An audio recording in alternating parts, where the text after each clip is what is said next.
शुरू अल्लाह के नाम से जो नहायत मेहरबान और बेहद रहम वाला है।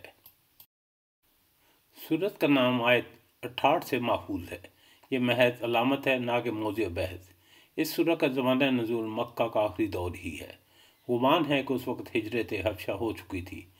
कुफ़ार मक्का पैगम्बर सल्लल्लाहु अलैहि वसल्लम को ना मानने के बुरे नताइज पर बार बार कहते थे कि जब हम तुम्हें झुठला चुके हैं और खुल्लम खुल्ला तुम्हारी मुखालफत कर रहे हैं तो आखिर वो खुदा का अजाब आ क्यों नहीं जाता जिसकी तुम हमें धमकियाँ देते रहो।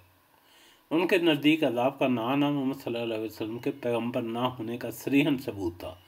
इस पर फरमाया कि बेवकूफ़ो, उसके आने के लिए जल्दी ना मचाओ, बल्कि मोहलत से फ़ायदा उठाकर बात समझने की कोशिश करो। इसके बाद हस्ब ज़ैल मज़ामीन बार बार एक के बाद दीगरे सामने आने शुरू होते हैं। दलाइल और शहादतों से समझाया जाता है कि शिर्क बातिल है और तौहीद ही हक है। मुनकरीन के इतराज़ात, शकूक, हिज्जतों और हिलों का एक एक करके जवाब दिया जाता है। बातिल पर इसरार और हक के मुकाबले में इस्तकबार के बुरे नताइज से डराया जाता है। उन इखलाकी और अमली तग़य्युरात को बयान किया जाता है जो मोहम्मद सल्लल्लाहु अलैहि वसल्लम का लाया हुआ दीन इंसानी ज़िंदगी में लाना चाहता है।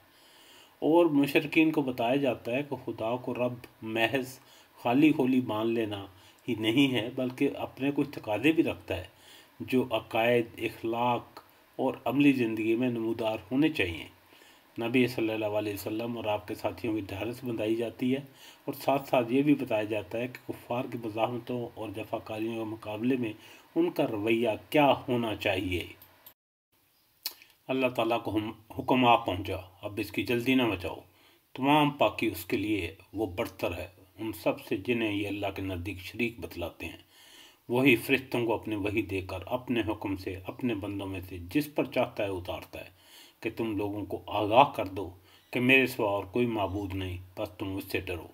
उसने आसमानों और ज़मीनों को हक़ के साथ पैदा किया और वो उससे बरी है जो मुशरिक करते हैं। उसने इंसानों को नुत्फ़े से पैदा किया, फिर वो सरीहन झगड़ालू बन बैठा।